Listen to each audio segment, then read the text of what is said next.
Hey guys, Allergic Amanda here. I'm sorry it's been a little while since I've posted any new videos. I wanted to give you guys an update on where I'm at with things. Haven't posted because I was in the hospital again, just like a week and a half ago I got out. I was in for another 5 days, yay. But I finally have a diagnosis to all of the other random stuff that I've had going on for the past 2 years. All of my prior diagnoses stayed the same. I still have food allergies. I still have Hashimoto's, everything else, but I have a new one. um, so I should start from how they figured it out. The end of February, when I was in the hospital, one of the GI doctors seeing me decided that they were going to run some random blood work. They kind of explored other options. A couple of my tests showed a little bit of swelling in my GI tract, but that was about it. And the swelling could have come from other things, but they weren't 100% positive one way or the other. And they decided that as far as my gallbladder goes, they couldn't 100% say that if it comes out that I will not be in pain anymore. So they decided to run this blood work. One of the tests that they decided to do was checking my C1 inhibitor antigen levels. So if it's low, that means that you could potentially have a disorder called HAE, Hereditary Angioedema. But if it's in within the normal range, then, you might have it, you might not. So they did that, and I went for a follow-up the very next week, and I asked the doctor if he had gotten the results of the blood work yet. He did not bother to look it up. He said he would leave it to the secretary to do because he didn't know why they even ran that blood work, because it's not like it's going to show anything. That appointment was a whole nother mess, which maybe I'll do a special rant on that one too.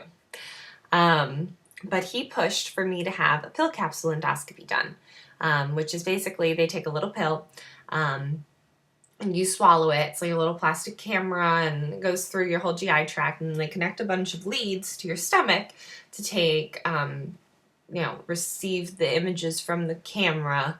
And then I had like this pack on. It was a whole big thing. I had to take a day off from work for it. And he pushed for me to get that done, so sure, whatever, I got that done. And while I was in the office getting all hooked up, I had asked the nurse before I left and was ready to go home for the study to take place, because I had to come back later to get disconnected. I was like, I was waiting on this blood work, and he said he would have the receptionist get it, but she gave me the wrong one. So would you mind checking? So the nurse goes, she finds the blood work, and she comes back, and she's like, well, I got you a copy like you asked, but it's abnormal. And I don't really know what that means because there's no doctor available right now. So I'll see if someone can read it before you come back. So I took the blood work and I looked up some things myself, and that led me to the website for HAEA, which is the U.S. Association for people with Hereditary Angioedema. And the more I read, the more I realized that, wow, yeah, the abdominal pain, the swelling, the reason I have trouble swallowing, the reason I get pain in my neck and I feel like things are pulling, it all makes sense. But I didn't want to get ahead of myself. I'm not a doctor, so I had my mom take the blood work over to my my allergy and immunologist. He looked at it and he was like, yeah, she probably has HAE. Yeah, that makes a lot of sense with everything she's been going through for the past 2 years. And then he gave her a list of blood work that GI needed to run on me, just to kind of confirm, and also to see which type I have, because hereditary angioedema has 3 different types.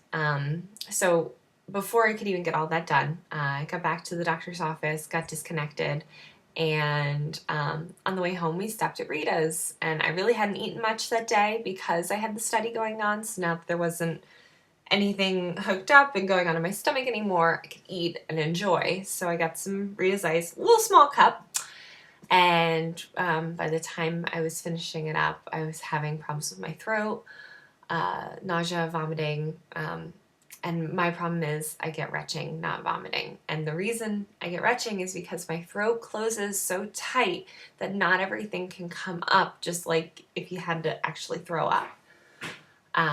So my mom decided that just because we weren't really sure if I definitely had this problem, based on what the allergist had told her, it's pretty severe. So she was like, you know what? You're just going right to the emergency room. This has been going on for too long now.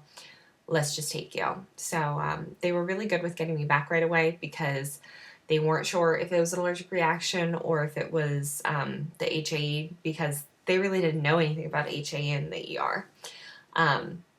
So they kind of looked some things up, talked to some of the doctors who knew about it, and they realized that it was a pretty severe disorder. They did an x-ray that showed I did have swelling in my throat. So they decided to treat me with fresh frozen plasma because they didn't have the medicine for HAE readily available at the time. It's not something most hospitals carry. Then they decided to admit me to ICU because of how swollen my throat was. So finally, after 2 years, after telling numbers of doctors that I have pain, I have trouble with swallowing and other issues, and I didn't know why, I finally had tangible proof that, look, I'm not making it up, I'm not crazy, like there is actually stuff going on in my throat. There is actually reason for me to have pain in my stomach. Like, I had gotten so many times, oh, it's escalated pain syndrome. It's all in your head. And I think that's the one good thing that came out of this diagnosis, is I can finally say, no, screw you. It's not all in my head. I do actually have a problem. And you just weren't smart enough to think out of the box. So to the doctor that decided to run the blood work, I am so thankful that they thought, you know what, it might not show anything, but why not rule it out? And to the doctors that have said to me, you know, well, you're just going to have to live with it. Or to the one that said, I don't even know why they ran this blood work. Screw you. Thanks for thinking I'm crazy and not even trying anything outside of the box. That's been the most frustrating thing the past 2 years. And I really started to lose hope that they would ever find something. And now they did. It's not the easiest thing because I do still have all the other problems. I think it might be easier to handle if it was just this, because the past 2 attacks I had in the hospital were both in my throat, and both so bad I was having a really hard time breathing, and that was really scary. And for them to think it was so bad that I need to be in ICU, that was scary. So this is something I'm going to live with, but it's something I can manage, and that's good. But unfortunately, a lot of things can cause attacks, and they can come on in any second. So I just kind of need to be ready and prepared. Yesterday, I had my first attack since getting out of the hospital, because in the hospital they gave me the protein, so that helps take care of the attacks. So it's kind of come out of my system by this point. One of the things that can cause an attack is trauma, and I got nailed in the head with a basketball yesterday. I had an attack in my abdomen. Thankfully, it wasn't in my throat, but attacks can last 3 to 5 days. They're like on and off, on and off, on and off for that length of time. So I had the start of one this morning, but it kind of went down. And then yesterday, it wasn't full blown. It was just the abdomen. It didn't go into my throat yet. But I called my doctor, and it was a real comfort that all I had to do was say my name. And they had me on the phone with the nurse, and she was asking me, I know your case already. You don't need to say anything further other than if you're having an attack. What do you need from us? And she got the doctor on with me right away. They told me to just be careful. They called the hospital. They made sure that they had the emergency medicine that I needed, so they didn't have to give me plasma again. So if something happens where I have another and it's in my throat for the next couple days, the emergency room is already ready and waiting for me. So that's kind of helped me come to terms with what's going on, knowing that they were so good and ready.